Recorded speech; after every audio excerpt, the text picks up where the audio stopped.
Hey guys, welcome back to the channel. If you've been following the channel, you know that we had some issues with our slide topper on our camper. The slide topper was installed by the dealer, and I found that it was installed upside down. Now, the dealer and I disagree on that, but we've agreed to disagree.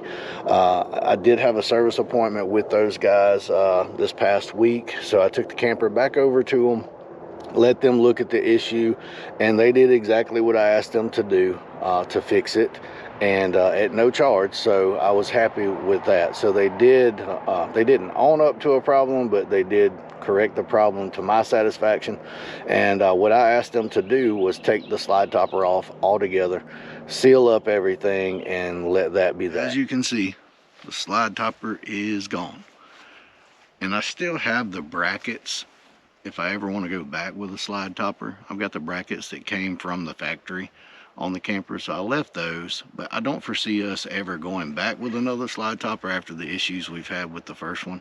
So I think it's better this way. I had them seal up everything really good and run an extra bead of sealant on top of that track, so we shouldn't have any more leaks or issues. Honestly, that felt like the right decision for us, was to take the slide topper off altogether. Since there were issues already, I didn't want to repeat that process and have problems in the future. So to take it off, seal it up, make sure there's no water getting in there, and then when we camp, it's easy for us to get on the roof and either use a blower or a broom and sweep off that slide topper. So I don't see any issues in the future. I'm glad this one is over with. We can get past this and get back to camping, which is what we enjoy doing anyway. So leave me a comment. There's a lot of mixed reviews on slide toppers. I've read reviews where people love them. I've read reviews where people hate them. Some for the same reason, the problems that we had. That's the reason they don't really like them. But I don't know. I got mixed feelings about it. Maybe if it was installed correctly to begin with, we wouldn't have the issue that we had. I don't know. The dealer did stand behind their work, and they did what I asked them to do, and they didn't charge me to do that. And I tried to make it easy. I didn't want a long, drawn-out process anyway, so I just wanted the leak stopped, everything sealed up, and if I had to do a little extra work when we camp, that's fine. I don't mind doing that.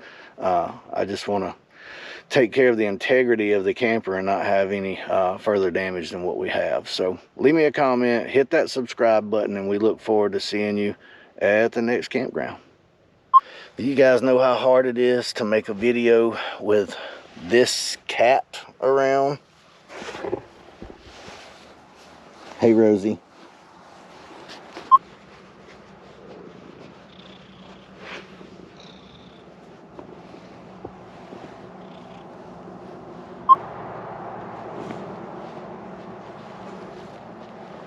Are you just gonna roll on over?